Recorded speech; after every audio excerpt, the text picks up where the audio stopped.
முடக்கத்தான் கீரையின் மருத்துவ குணங்களை பற்றி பார்ப்போம். முடக்கத்தான் என்பது கீரை கொடி வகையை சேர்ந்தது. இது ஒரு ஏறுகொடி. வேலிகளில் தானாக படர்ந்து வளரக்கூடியது. இதன் தண்டுகள் கம்பி போன்று மெல்லியதாகவும் வலிமையாகவும் இருக்கும். இலை காம்பு நீண்டு இருக்கும். இதன் இலை துவர்ப்பு சுவையுடையது. ஒவ்வொரு இலை காம்பும் 3 பிரிவாக பிரிந்து ஒவ்வொரு பிரிவுக்கும் 3 இலைகள் வீதம் மொத்தம் 9 இலைகள் இருக்கும். அதாவது ஒவ்வொரு இலை காம்பும் 9 கூட்டிலைகளை கொண்டிருக்கும். கம்பி போன்ற காம்பின் நுனியில் வெண்ணிற பூக்களும் காய்களும் இருக்கும். அந்த காய்கள் மிருதுவான தோல்களால் முப்பட்டை வடிவமாக மூடிக்கொண்டும் பலூன் போன்று உப்பிக்கொண்டும் இருக்கும். அந்த காய்க்குள் 3 அறை உண்டு. ஒவ்வொரு அறைக்குள்ளும் ஒரு விதை வீதம் 3 அறைக்குள் 3 விதை இருக்கும். இந்த விதை நன்கு முற்றாத போது பச்சையாக உருண்டையாக இருக்கும். விதை நன்கு முற்றி காய்ந்தவுடன் உருண்டையாக கருப்பு நிறமாக இருக்கும். ஒவ்வொரு விதையிலும் வெண்மை நிற அடையாளம் ஒன்றிருக்கும். இந்த விதைகளை சிதறி முளைக்கிறது. கை கால்கள் முடங்கி போய்விடாமல் இந்த கீரை தடுப்பதால் இதற்கு முடக்கு அற்றான் என்ற காரண பெயர் வந்தது. அது மருவி முடக்கத்தான் என்று இப்பொழுது அழைக்கப்படுகிறது. இந்த முடக்கத்தான் மூலிகை வாயு பகவானின் மூலிகை எனப்படுகிறது. இதனால் வாய்வு தொல்லைகளுக்கு அருமருந்தாகும். இந்த முடக்கத்தான் முடக்குவாதத்தை போக்குகிறது. முடக்கத்தான், முடக்கற்றான், முடக்கறுத்தான், இந்திரவல்லி, உளிஞ்சை போன்ற வேறு பெயர்களும் இதற்கு உண்டு. இதை கிராமத்து மக்கள் கீரையாக பயன்படுத்தி பல நோய்களிலிருந்து தங்களை பாதுகாத்து வருகின்றனர். முடக்கத்தான் கீரை 61 கலோரி வெப்ப ஆற்றலை கொடுக்கிறது.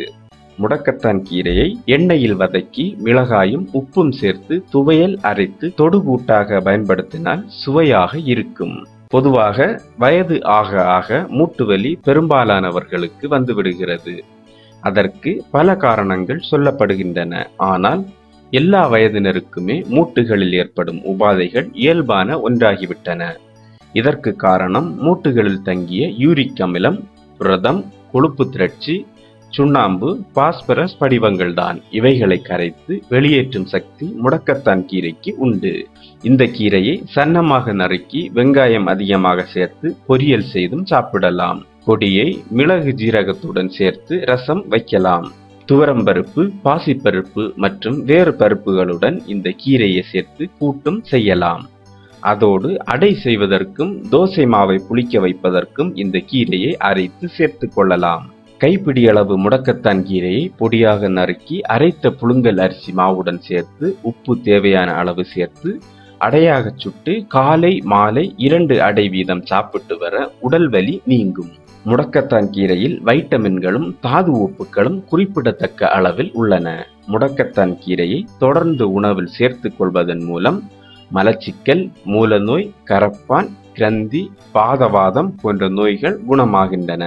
இந்த கீரையை விளக்கெண்ணெயில் வதக்கி உண்டால் மூட்டுவலி, கைகால் வலி, முதுகுவலி, உடல் வலி ஆகிய அனைத்து வலிகளும் அகலும். முடக்கத்தான் கீரையுடன் வெல்லம் சேர்த்து நெய்யில் வதக்கி உட்கொண்டால் கண் சம்பந்தப்பட்ட நோய்கள் குணமாகும். இந்த கீரையின் சாற்றை காதில் விட்டால் காது வலி நிற்கும். கட்டிகளில் வைத்து கட்டினால் அவை உடைந்து புண் ஆறும். வாய்வு தொல்லையுடையவர்கள் முடக்கத்தான் கீரையை சாப்பிட்டால் நல்ல பலன் கிடைக்கும். மாதவிடாய் நிற்கும் நிலையில் உள்ள பெண்களுக்கு இந்த கீரை நல்லது. பெண்களின் மாதவிடாய் தொடர்பான பிரச்சனைகளுக்கு இந்த கீரையின் சாறு 1 மேஜை கரண்டி போதும்.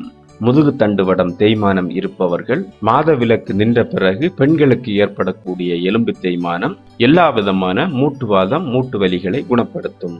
இந்த நோய்கள் வருவதற்கு முன்பே சாப்பிட்டால் வராமல் தடுக்கலாம். 40 வயது தொடங்கியவர்கள் தொடர்ந்து சாப்பிட்டு வருவது நல்லது.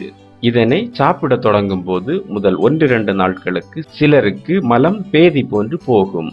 ஆனால் பயப்பட தேவையில்லை, தொடர்ந்து சாப்பிடலாம். 2 கைப்பிடி அளவு சிறு சிறு துண்டுகளாக நறுக்கிய முடக்கத்தான் கீரையை எடுத்துக் கொள்ளுங்கள். இதனுடன் பூண்டு 4 பல், இஞ்சி சின்ன துண்டு, சின்ன வெங்காயம் 1, மிளகு அரை தேக்கரண்டி, ஜீரகம் அரை தேக்கரண்டி, இவைகளை 1 தேக்கரண்டி சமையல் எண்ணெய் விட்டு வதக்கி எடுக்க வேண்டும். பிறகு 2 குவளை நீர் ஊற்றி நன்றாக வேக வைக்க வேண்டும். கீரை நன்றாக வெந்து அதன் சாரம் நீரில் இறங்கிய பிறகு வடிகட்டி எடுத்தால் முடக்கத்தான் சாறு தயார். இது மூட்டுவலிக்கு முக்கியமான மருந்து.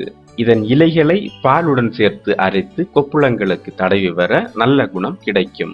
முடக்கத்தான் இலைகளை 3 விரல் அளவு எடுத்து வெல்லம் சேர்த்து நெய் விட்டு வதக்கி உண்டு வர கண்வலி தீரும். கண் சம்பந்தப்பட்ட நோய்கள் குணமாகும். முடக்கத்தான் இலைகளை விளக்கெண்ணெய் விட்டு அரைத்து நெல்லிக்காய் அளவு எடுத்து அதனுடன் கருப்பட்டி சேர்த்து உண்டு வர குடலிறக்க நோய்கள் தீரும். மேலும் வீடியோக்களுக்கு சேனலை சப்ஸ்கிரைப் செய்யுங்கள்.